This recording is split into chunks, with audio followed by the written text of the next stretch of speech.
नमस्कार दोस्तों, मैं अंकुर उपाध्याय स्वागत करता हूं आप सभी का एक बार फिर से अपनी नई वीडियो में। दोस्तों, कच्चा तेल ऊपर जा रहा है तेजी से और अभी इस समय खड़ा है $86.7 बैरल्स पे। यूएस ईरान के बीच का विवाद बढ़ रहा है और भारत के बाजार के लिए सबसे इंपॉर्टेंट समय चल रहा है। कैसे? दुनिया भर के मार्केट आज नीचे थे, लेकिन हम लोग स्ट्रेंथ में थे, पावर शो कर रहे थे, दम दिखा रहे थे, क्योंकि हमारी दिग्गज कंपनियां चल रही थी, शेयर्स ऊपर खड़े थे। लग रहा था कि ये पुराना इंडिया है जिसमें दुनिया भर के बाजारों से फर्क नहीं पड़ता था, अपनी स्ट्रेंथ पे काम करता था। लेकिन अब कच्चा तेल दम तोड़ देगा तो हमारी स्ट्रेंथ भी कमजोर पड़ेगी। यूएस ईरान के बीच विवाद चल रहा था, लेकिन कच्चा तेल रिएक्ट नहीं कर रहा था, हम लोगों ने भी रिएक्ट नहीं करा। अब अगर सिचुएशन खराब पे खराब होती जाएगी तो कहीं ना कहीं हमारा भी, आप ये समझिए, बाजार प्रॉब्लम में आएगा। करंट सिचुएशन में ब्रेंट क्रूड $86.77 पे आ गया है और अपडेट वही है। Oil rises as US Iran hostilities threaten supply through Strait of Hormuz. एक दूसरे के ऊपर अटैक, स्ट्रेट ऑफ हॉर्मोज बंद चालू के बीच का विवाद, ये चलता ही जा रहा है, बढ़ता ही जा रहा है, रुकने का नाम ही नहीं ले रहा। पूरा एशिया टूटा। अभी जब अमेरिका खुला तो अमेरिका भी बड़ी बुरी तरीके से टूट रहा है। खैर, इसके बारे में बाद में बात करूंगा। गोल्ड सिल्वर की तरफ नजर डालिए।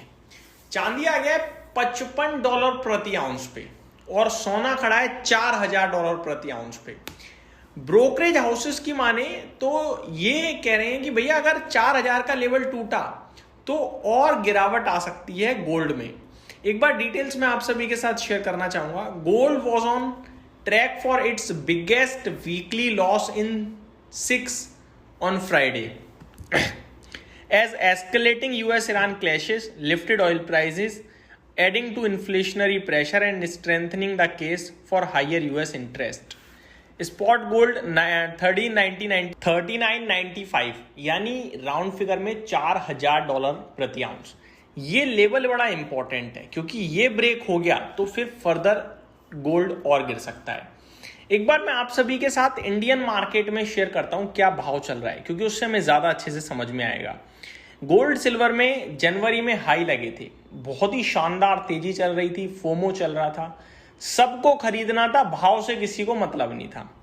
अब करंट सिचुएशन में गोल्ड खड़ा है 1,40,000 पे, तो ये भारत के बाजार में तो सही है, कोई नीचे का भाव नहीं है मेरे हिसाब से। ये चांदी में जरूर गिरावट है, 2,15,500 पे चांदी है।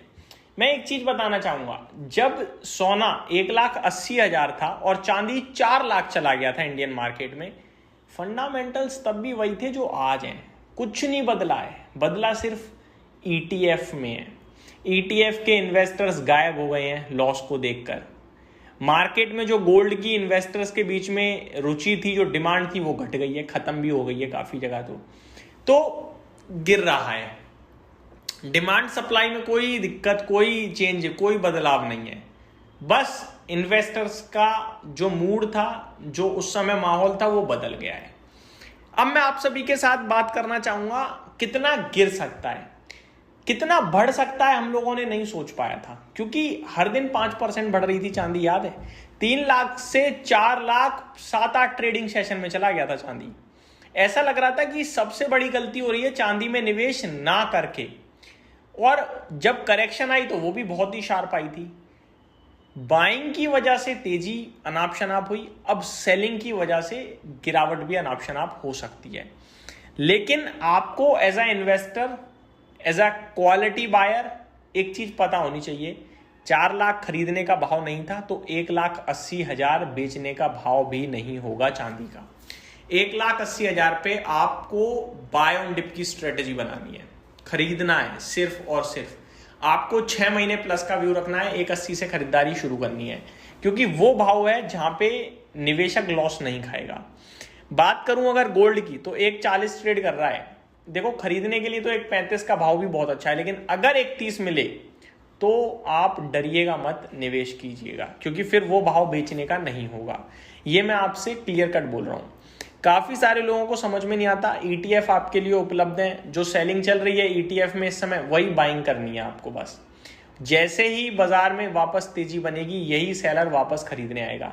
एक्चुअली में क्या है, भाव में बहते हैं, जो भी होता है ना, सेलर है सेलिंग है तो सेलिंग सेलिंग सेलिंग, तेजी है तो बाइंग बाइंग बाइंग, ये होता है मार्केट में। फोमो भी होता है, फियर भी होता है, अभी फियर चल रहा है, लेकिन फंडामेंटल्स पहले भी वही थे, आज भी वही है। आज भी डिमांड बहुत हाई है सिल्वर की, कल भी बहुत हाई थी, लेकिन जो सिल्वर इन्वेस्टमेंट के लिए ETF के लिए यूज होती है उसकी बाइंग और उसकी जो डिमांड है वो मिसमैच होती रहती है। अभी डिमांड नहीं है, अभी डर है। जैसे ये डर दोबारा बाइंग में बदलेगा वैसे ही फिर से सप्लाई मिसमैच हो जाएगी। तो आपको लॉन्ग टर्म के लिए सोचना है, शॉर्ट टर्म के लिए अवॉइड करना है।